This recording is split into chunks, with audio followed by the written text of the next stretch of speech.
तू ही सागर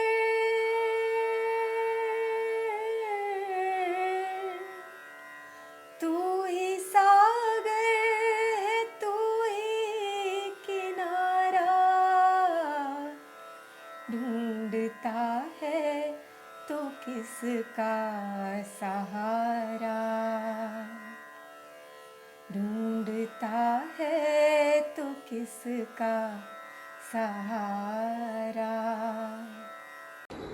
આપણા શાસ્ત્રોમાં એક વાત કરી છે કે હનુમાનજી પોતે ખૂબ અતિ બળવાન છે, પણ તે ખરે સમયે તેમને જાંબુવંતજીએ ઢંઢોળીને આ વાત કહેલી. વિપત્તિનો સમય હતો. શ્રી રામચંદ્રજી પણ નિરાશામાં ગરકાવ થઈને બેઠા હતા. સૌ હારી ગયા હોય એમ લમણે હાથ મૂકીને બેઠા હતા.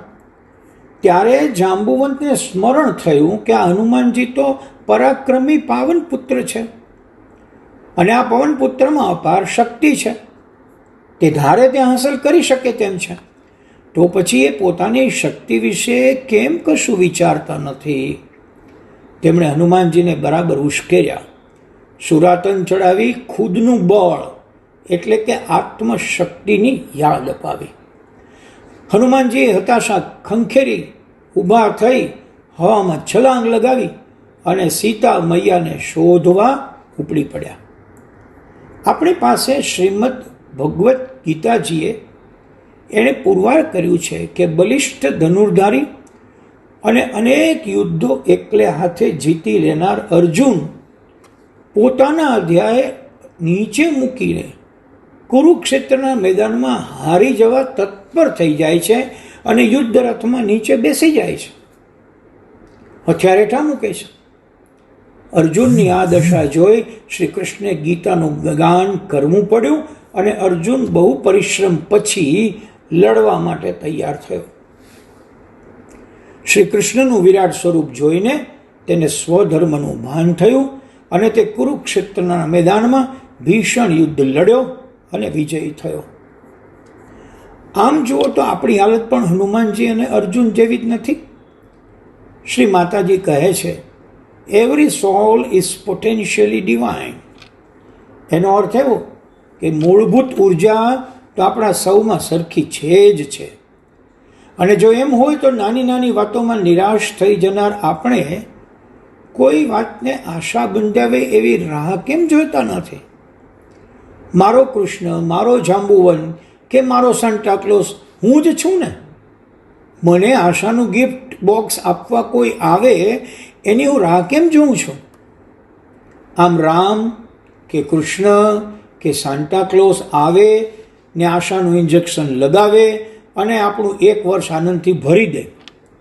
પણ જરા વિચારીએ તો ખરા કે અવતારો કે સાન્ટાજી આપણી ક્લોઝ આવીને કરે છે શું?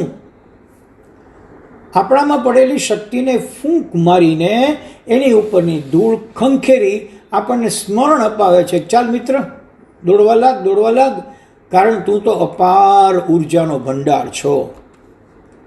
એ કંઈ આપણામાં શક્તિનું પીપળું નથી ઠલવતા કે નથી આપણને ઉર્જાનો કોઈ બુસ્ટર ડોઝ દેતા, પણ એ આપે છે આશાનું પોટલું. જેને જીવંત કરવાની શક્તિ તો આપણે સર્જવી પડે. તો પછી મારી આશા એટલે હું પોતે જ ને. વર્ષો પહેલાંની એક વાત છે. એ સમયે કેટલાક કાણાવાળા સિક્કા બહાર પડતા, પરંતુ તે પ્રમાણમાં ઓછા ચલણમાં હતા. તેથી કોઈને ક્યારેક જ કાણાવાળો સિક્કો હાથ લાગી જતો. તેનું મહત્ત્વ વધ્યું એટલે તેની સાથે એક માન્યતા જોડાઈ ગઈ કે જેમની પાસે કાણાવાળો સિક્કો હોય તે સમૃદ્ધ બને છે. વાત ચાલી, લોકોના મનમાં ઠસી પણ ગઈ. એક ગરીબ માણસને એક કાણાવાળો સિક્કો મળ્યો. રાજી થઈ ગયો. તેણે નક્કી કર્યું કે હવે હું આ સિક્કો મારી સાથે જ કોટના ગજવામાં રાખીશ, તેથી મારી પ્રગતિ ચોક્કસ થશે. આ આશા એટલી પ્રબળ બની કે તે હસતો, ઉછળતો, ઉત્સાહ અને ધગશથી કામ કરવા લાગ્યો. એટલે સૌ તેને ચાહવા લાગ્યા અને તેની પ્રગતિ થવા લાગી. તે ખરેખર ગરીબ મટીને અમીર જેવો સક્ષમ બની ગયો. એક દિવસ તેને ઈચ્છા થઈ કે હું રોજ સિક્કાને નવા કોટમાં મૂકું છું, પણ આજે હું એક કાણાવાળા સિક્કાના દર્શન કરીશ. અને તેણે સિક્કો કાઢ્યો અને જોયો ત્યારે ખબર પડી તો સિક્કો તો કાણાવાળો નહોતો.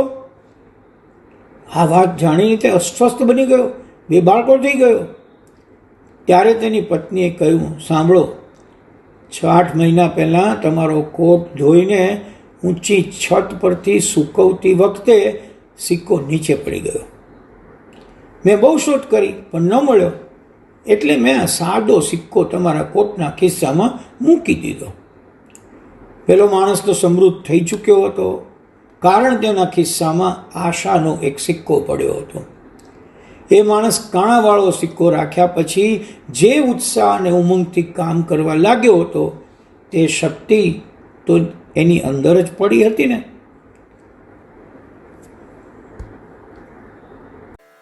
तू ही सागर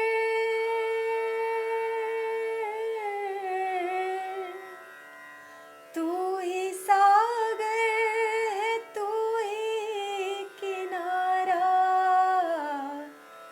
ढूंढता है तो किसका सहारा